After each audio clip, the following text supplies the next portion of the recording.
We back at it again like a crack addict with a pen? I think we are. Guys, I love coming to parks like this because it reminds me of when I was homeless and on meth. And I would just come to parks like this and try to jack off for 2 days straight.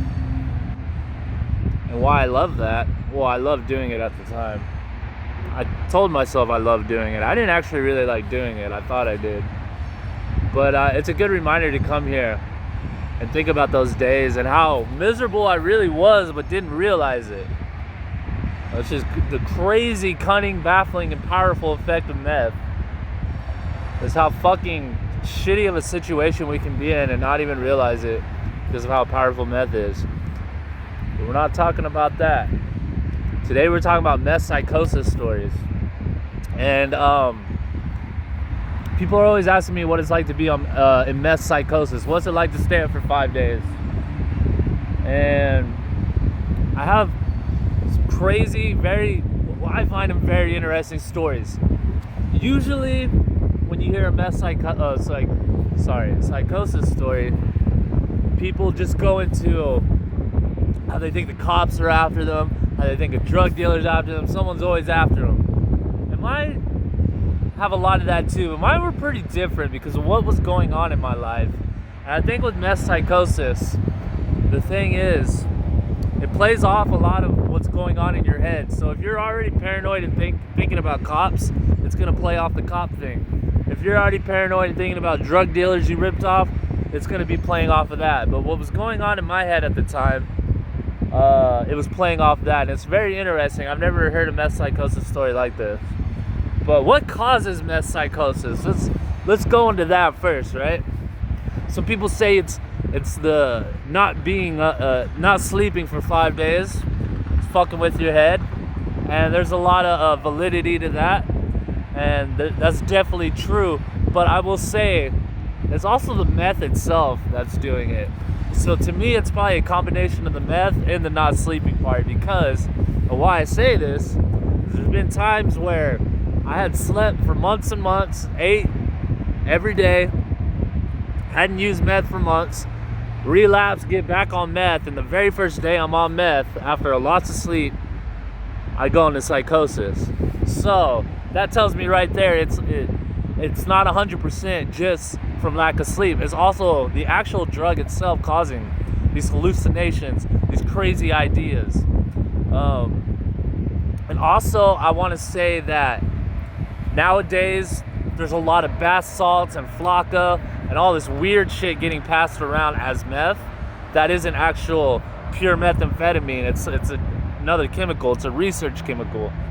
And if you don't know about those, research the research chemicals, because it's I would say when I was doing meth a year ago, half of the shit I was getting was usually research chemicals and the other half was shitty meth, usually some kind of ISO, MSM, some kind of bullshit.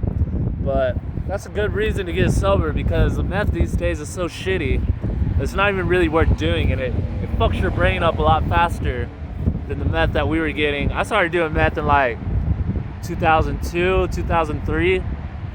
So I was 15 years old when I started smoking meth. So the meth back then, I remember staying up for a week on it and not going into psychosis. But also, the longer you abuse meth, the quicker you're gonna go into psychosis. So like when I first started doing meth, I never went into psychosis. I was never paranoid. You know, I didn't have like a whole lot of these bad effects people talk about. But as I did it and the years progressed and moved on, it got to the point where as soon as I did meth, as soon as I did it, I was in psychosis. Which is a reason why I shouldn't be doing it anymore. Because being in psychosis isn't fun. I take that back. In the moment, it can be fun. Because when you're homeless and have no life like I did, it kind of gives you something to do. Hiding and running from these imaginary people kind of gave some purpose that my life didn't have at the time. So I take that back. It was fun, but it was also frightening and terrifying. But anyways, let's get into the story, guys. I used to run a recovery channel called Stop Speeding, and I had like 4,000 subs. I did it for like a year, made meth videos like I'm doing now. I'm trying to kind of get back to my roots and start doing these meth videos again. And Ice Poseidon, the huge IRL streamer, moved to Austin, Texas, where I was living at the time. I'm from Austin, Texas. And he moved 1 block from me. And this dude's like a huge YouTuber. He's the one who invented IRL streaming. And if you got in contact with Ice, you pretty much, he would put you on as an IRL streamer and your life was made. You could just IRL stream and make a living off that. So when he moved a fucking block away from me, I was like, I gotta meet this guy. I want to be an IRL streamer.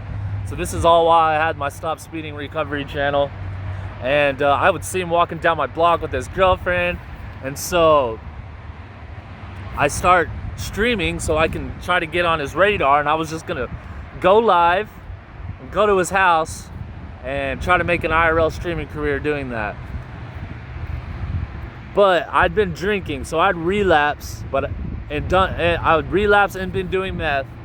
And on my Stop Speeding channel, I was telling everyone I was sober when I really wasn't.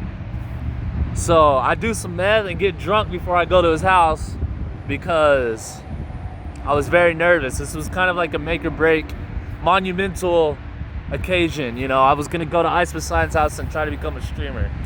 And so I do this meth, which I'm thinking was probably bath salts now looking back on it. And I'm on live stream and I start walking to his house and a car pulls up to me and is like, we've been watching you and we know what you're about to go do and you need to turn around and go the other way.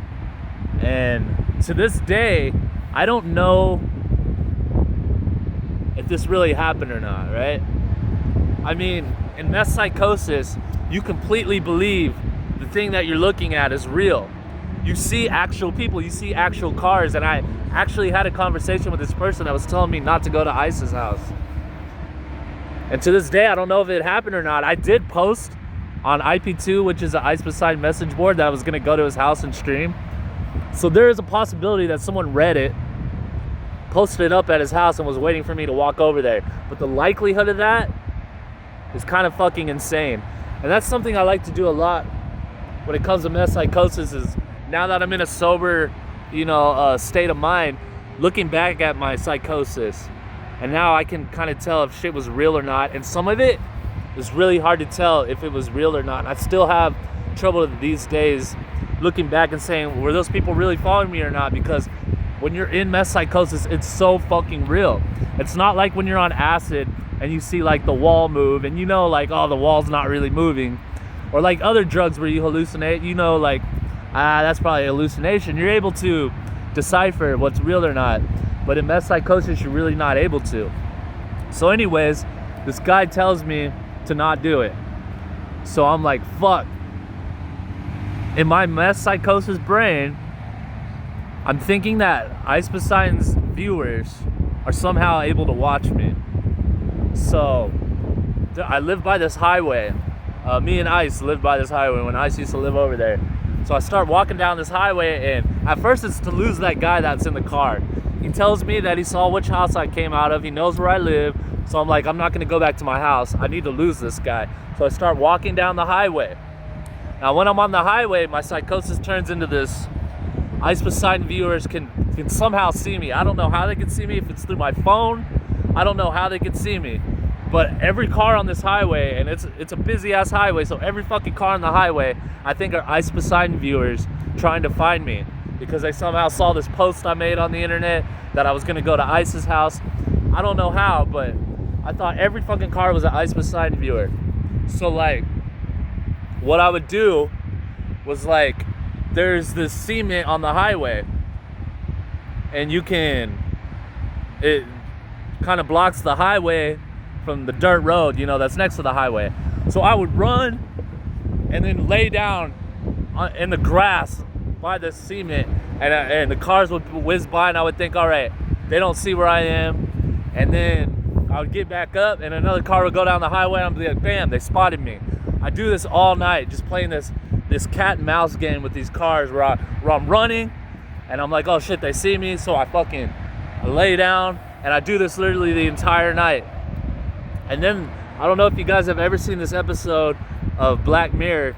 There's an episode where this girl is being followed with people with cameras, and they're filming, and it turns out at the end of the episode that she's reliving the same day every day, and they're filming her because she had filmed a little girl get abused. So it's like their way of getting back at this girl. Well, whenever the sun came out, literally every person I saw around me had a camera and was filming me, and it was just like this episode of Black Mirror. And I thought they were I thought that somehow they had an app that could track me, and they were like using their phones in this app to track me, and that whenever they got me on camera, it would update this app and it would show everyone my location. So I spent the entire morning, after all night of running, and mind you, not drinking water, and my heart was already pounding from the meth, and I'm running all night, not drinking water, just really wearing and tearing my fucking body down. But obviously we don't think about that in the moment.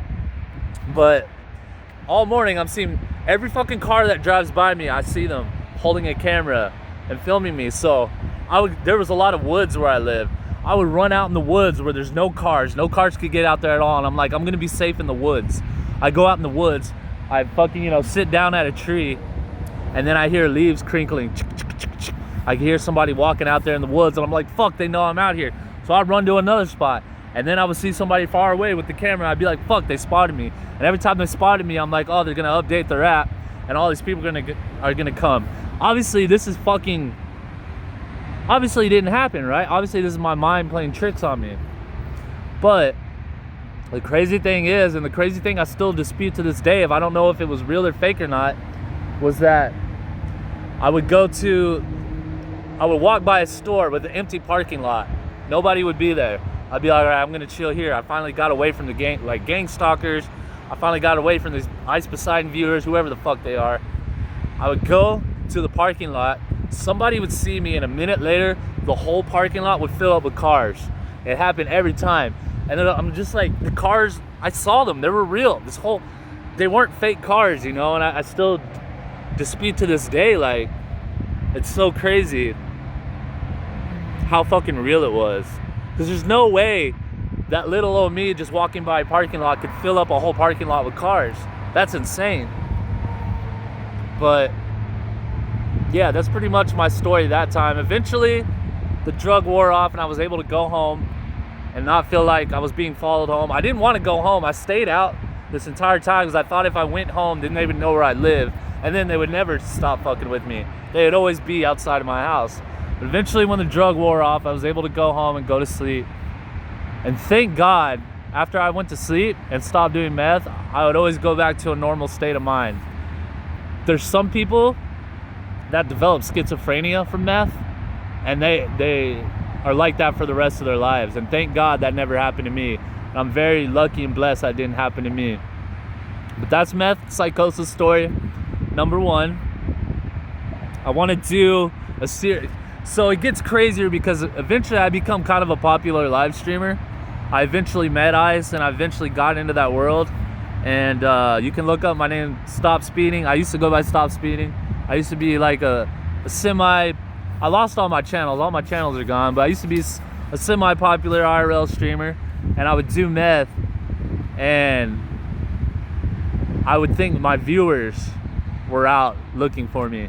So it gets a lot more interesting later on, and we'll get into more of those stories later. But everybody, I got one subscriber, I noticed. One person subscribed. Thank you for subscribing. This video is for you, homie. I love you. And we'll be back tomorrow. Daily uploads, y'all. So please fucking subscribe, man. And this is all about meth and all about recovery. So if you're into meth, or if you're trying to get off meth, or if you're into recovery, that's all I talk about. So please subscribe to me, and everybody have a blessed day. Thank you. Bye.